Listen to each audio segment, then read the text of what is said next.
I'm not reading those. I'm gonna tell you right now, I'm not reading that. Enemies to lovers, turn it up.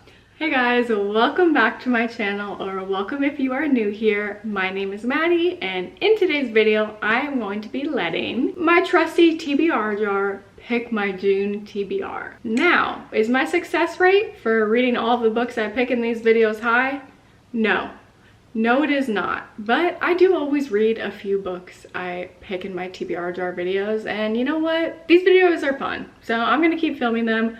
Hope you guys are enjoying them, and don't forget to like and subscribe down below. I'm so close to 1,000 subscribers and I'm so happy. So let's get into the video. I think I'm going to pick around 8 books. I have around 20 something numbers in this jar, and those correlate to a prompt on my computer, just so I can switch them up every month. I did add a few new ones, change them up, try to make things spicy. Number 1. This one says, a book you think you will rate 5 stars.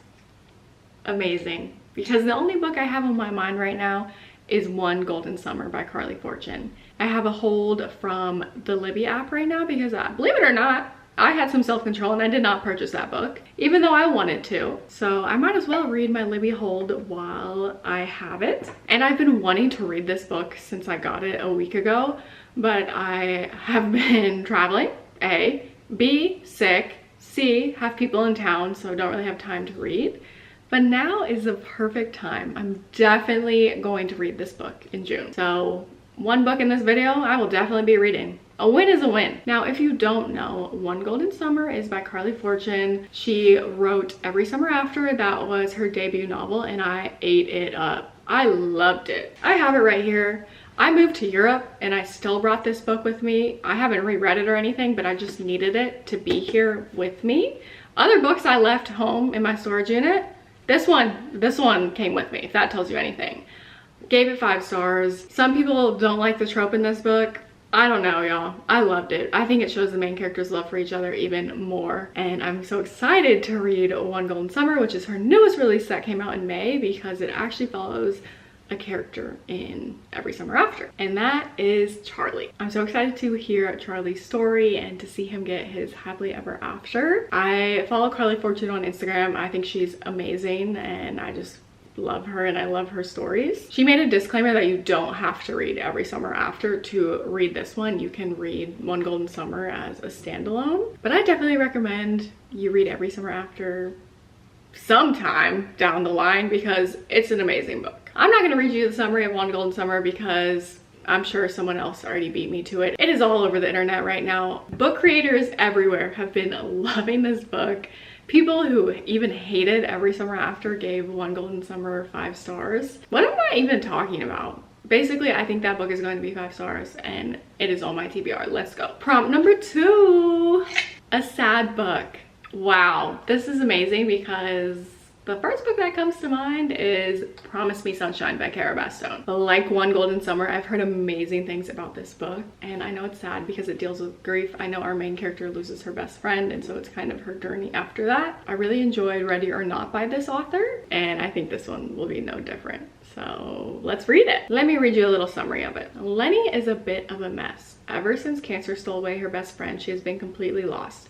She's avoiding her concerned parents, the apartments she shared with her best friend, and the laminated live again list of things she promised to do to survive her grief. But maybe if she acts like she has it all together, no one will notice she's falling apart. I meant to say this is also a romance. The only gigs that she can handle right now are temporary babysitting jobs, and she's just landed a great one, helping overworked single mom Reese and her precocious daughter Ansley. The only catch, Ansley's uncle, Miles, always seems to be around and is kind of a walking version of the grumpy cat meme. Worse, he seems to be able to see right through her. Surprisingly, Miles knows a lot about grief, and he offers Lenny a proposition. He'll help her complete everything on her live again list if she'll help him connect with Ansley and overcome his complicated relationship with Reese. Lenny doubts that anything can fill the void her best friend has left behind, but between late night ferry rides, midnight ramen, and a well-placed shoulder whenever she needs it, Miles just won't stop showing up for her. Turns out sometimes hold on, there's a sticker. Turns out sometimes your life has to end to find your new beginning. I'm gonna be honest, I just read all of that and I don't even know what I just read. But I know people love it, so hopefully I love it too. Prompt number 3. This one says, Sam picks a book on my bookshelf. Well, Sam just left to go get his haircut, so let me text him a picture of my book. Oh, by the way, Sam is my husband. Me acting like you guys know everything about my life. Please, girl. Okay, we have a speedy response from Sam, and he went with a classic. Okay, cool. Sunny Angel Down. Look how cute. Ah, I love it. Girl, you are 28. He picked The Bell Jar by Sylvia Plath. I've been wanting to read this. I bought it a few months ago because I've had my eye on it. I've seen a few other people recently read it or reread it, and it's something I want to read for myself. The Bell Jar, Sylvia Plath's only novel, is partially based on Plath's own life. It has been celebrated for its darkly funny and razor-sharp portrait of 1950s society and has sold millions of copies worldwide. Working as an intern for a New York fashion magazine in the summer of 1953, Esther Greenwood is on the brink of her future. Yet she is also on the edge of darkness that makes her world increasingly unreal. Esther's vision of the world shimmers and shifts day to day, living in the sultry city, her crazed men friends, the hot dinner dances, ... It's gonna be dark. It might be sad. I feel like I know a lot about Sylvia Plath, but I haven't actually read this or her unreleased diaries that I know were published after her death. So I'm definitely excited to read this one and see what I think. Prompt number 4. I be yapping. I am yapping. This one says reread beach read. I gotta be honest, I don't think I'm emotionally stable enough to do that this month, but it is something that I've been wanting to do. Low key, did I pick this prompt last month? I might have. You know what? I will add this to my TBR because I could see myself wanting to pick that back up. I reread it last year and it destroyed me and confirmed my love for January and Gus and Emily Henry and that story. So I will add Beach Read back to the list. I'll definitely reread it sometime this summer. I reread Happy Place maybe 2 months ago, and I'm laughing because I have a reading vlog for it on my channel and I just cried the whole time. Beach Read is going on the TBR and I love it so much I have the special edition, which is gorgeous, by the way. Okay, prompt number 5. The lighting is being weird. It's about to storm or something. A book on your 25 books I want to read in 2025. Okay, I have a reading journal and I wrote obviously 25 books I want to read in 2025 as a prompt, and I've done an amazing job, way better than I did in 2024. Let me go get my reading journal and we'll pick from there. I'm looking at the 25 books I want to read in 2025 and I've read 14 so far, which, sorry to flex on y'all, but I'm kind of killing it. Here are the books that I have not read yet. Eliza from Scratch. I remember this being like a YA rivals to lovers romance, which that sounds good. We have Romance Rivalry, or wait, that one is the rivals to lovers. And then Eliza from Scratch is a YA that I think there's like a cooking competition or something against her mortal enemy. Caught Up, which I don't think that book is coming out yet. That is the sequel to Lights Out, the dark romance. Love that book. Then I have Everything is Tuberculosis by John Green, which that could be an option. I know that was on my TBR last month and maybe the month before that. I have it right here. The Missing Half by Ashley Flowers. Ooh, I think I still have this on hold on the Libby app, but I think it came out recently. Then we have The Wedding People. Oh, I want to read that one, but I have it on hold through the Libby app and it says I still have 9 weeks, but that my library has acquired 10 extra copies, so maybe it'll be ready sooner. I've had that one on hold for a minute. We have Not Another Love Song by Julie Soto, Anne of Green Gables. I already have one classic on here. The Library at Mount Char, and Before I Let Go. I cannot say I'm going to read that book one more time and then not read it because I deserve jail time for the amount of times I've picked that for a TBR and then not read it. So I'm not gonna say anything about that. I'm just gonna read it one day and surprise you all. Okay, so what I'm thinking from this is I can't count on The Wedding People being ready. So we're gonna add a nonfiction to the list again, pretty sure. And that is Everything is Tuberculosis by John Green. I'm not gonna say anything more about this book because if you just go to my last month's TBR, I gave you the rundown of this book. I'm really excited to read it. Love John Green and it sounds like an amazing story. Okay, 3 more. Prompt number 6 says a book with a number in the title. Hold up. I was worried that I wasn't gonna have any options, but I did find two. We have Six of Crows, and then we have One Star Romance. And right away, let me tell y'all, I'm not reading Six of Crows. I really don't even ever feel like reading this, but Sam purchased it for me because he saw it was on my Goodreads TBR, which was cute. So, you know what? I will read this one day, but not today, not this month. And the only reason I have beef with this book is I DNF'd the Shadow and Bone trilogy, but people say that this is so much better and so different from that. So I'll give it a chance eventually.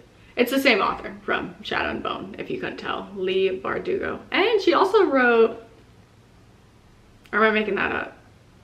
The one that takes place at a school, Dark Academia. Ninth House? Is that her? Yeah, that's not the vibe for this summer. So we are going to read One Star Romance. It's a romance. Some people say it reads like literary fiction, but as long as there's an ounce of romance in it, that's good enough for me. Here's what the summary says. Natalie and Rob couldn't have less in common. Natalie's a messy artist and Rob's a rigid academic. The only thing they share is their devotion to their respective best friends, who just got engaged. Still, unexpected chemistry has Natalie cautiously optimistic about being maid of honor to Rob's best man. Until shortly before the ceremony, Natalie learns that Rob wrote a 1-star review of her new novel. This has them both reeling, Natalie from imposter syndrome and Rob over the reason he needed to write it. When the reception ends, these two opposites hope they'll never meet again. But as they slip from their 20s into their 30s, they're forced together whenever their fast-tracked best friends celebrate another milestone. Through housewarmings and life-changing triumphs and failures, Natalie and Rob grapple with their own choices and with how your harshest critic can become your perfectly imperfect match. Enemies to lovers, turn it up. After all, sometimes even the truest love stories need a bit of rewriting. I hope I get to that this month. Okay, two more, guys. Oh, this one says literary fiction. I am trying to pick mostly books for my physical TBR, you know, because I did purchase a lot of books in the last few months, and nothing wrong with that. But I'm starting to feel like I need to get through some of these. So let's see. Is Sally Rooney considered literary fiction? Guess what? It is today, because I'm picking Beautiful World, Where Are You? I'm a big fan of Normal People, the book, and the TV show adaptation. And I think that, no. I was gonna say that's the only book I've read by her, but I read Intermezzo and it was all right. I probably wouldn't recommend it to people, so maybe it wasn't all right. Okay, I didn't like it. So let's give her another chance. Let's read my third book by Sally Rooney. This one says Alice, a novelist, meets Felix, who works in a warehouse, and asks him if he'd like to travel to Rome with her. In Dublin, her best friend Eileen is getting over a breakup and slips back into flirting with Simon, a man she has known since childhood. Alex, Felix, Eileen, and Simon are still young, but life is catching up with them. They desire each other, they delude each other, they worry about sex and friendship and the times they live in. Will they find a way to believe in a beautiful world? Oh! And then the little blurb under that says, get ready to have your heart broken all over again. Okay, I'm ready. Last one. Stop, that's hilarious. This one says, a spicy book that you saved in your TikTok book recommendation folder. And by that, I mean, there are some books that you just cannot add some books to your Goodreads because, you know, people you know in real life follow you on there. So I can't be adding some of these crazy books on there. I could, but I don't want to. So I save a lot of books in my folder on TikTok. And let's go through a few of them. Let's see. I'm not gonna read any descriptions. That's up to y'all. You guys know what I mean. I'm sure this is relatable if you love a little dark romance. No judgment here. Oh wait, this one's funny. This girl posted, I would never read a book where the female main character thinks her boyfriend has a personality disorder, but it's actually 3 triplets pretending to be the same person. Ah! And it's called Triple Threat. And she said that, but then downloaded it on her Kindle. So that sounds good. Triple Threat by K. Webster. That's an option. Ooh, fan fiction is an option. I finished The Last of Us and I'm unwell that we will not be getting any more The Last of Us until 2027, and that you know who will not be returning. But there is a Joel fan fiction I saved in here. It's called So Much to Lose. That's interesting. Okay, also I do save some normal books on TikTok. It's just I am too lazy to add all these to my Goodreads TBR. So don't think I just have a bunch of freaky books on here. I have some sad books on here, some like poetry, and some classics even saved. Nothing wrong with having a little freaky book saved, but they're not all freaky. Oh, wait, we might have a winner. I've been wanting to read this for a while, and I'm definitely not reading the summary on the internet, but The Kiss of the Basilisk. Yeah, this sounds interesting to me. And I could read a spicy romance book, especially because I haven't read in over a week now, and I fear if I don't pick up something easy and bingeable, I'm going to get into a slump. Let me see if they have this on Libby or like Hoopla or whatever. They do have it on Hoopla, so perfect. Let's read The Kiss of the Basilisk by Lindsay Straub. And I'm not gonna read the full summary, but just know on Goodreads, this is what it says. This is what the first sentence says, which I don't know why this is on Goodreads, but whatever. This book is not safe to read at work. You've been warned. Sign me up. Okay, cool. So let's go over the 8 books I'm reading in this video if I can remember. First, we are going to be reading One Golden Summer by Carly Fortune. Next, I want to read Promise Me Sunshine. I'm going to reread Beach Read, Everything is Tuberculosis, 1 Star Romance, Beautiful World, Where Are You, The Bell Jar, and The Kiss of the Basilisk. The Kiss of the Basilisk. The Kiss of the Basilisk. Okay, yeah. Can't pronounce that. I'm having trouble. Thank you guys so much for watching this video, and if you're new here, do not forget to subscribe down below. I'm so close to 1,000 subscribers, and I would love for you to stick around, hit the like button, and stick around for my next video. See ya!